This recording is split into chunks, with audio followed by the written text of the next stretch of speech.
Hi everybody, welcome back to our channel. In this video, I'll be showing you the procedure to fix 2503 Epic Games error code. The error code 2503 in Epic Games is typically related to issue with the installer itself, often due to permissions or corrupted files. Here's how to fix it. So, first of all, what you want to do is right on this page, you will simply want to go ahead and what you want to do is close the tab first of all. Next, you also want to come to the bottom right hand side corner, go to Task Manager.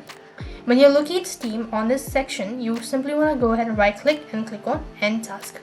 Once you've done it, so close this tab. Now then, locate Steam file, right click on the mouse and go ahead and click on Open File Location. Next, you want to go ahead and open the file location or click on the file once again and click on Properties. As you go to Properties, there comes the window bar. Click on Compatibility. Make sure that compatibility mode is selected as well as run this program as an administrator.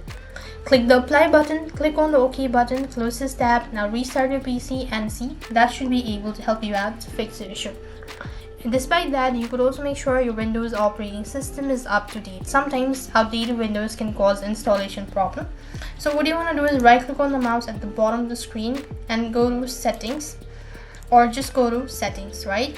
When you go to Settings on this page, what you want to do is click on Windows Update in the left hand side corner of your screen. Right on this page, you want to see that you would, if you have something like this, download and install all, then you want to do that out. It's going to take a couple of minutes, so just wait patiently and that should be able to fix. Likewise, if the issue still persists, then the last alternative is to uninstall the Epic Games from your reinstall the updated version. That is going to help you out. So I hope the video was helpful. Make sure to like, share and subscribe. Thank you for watching. See you in the next video.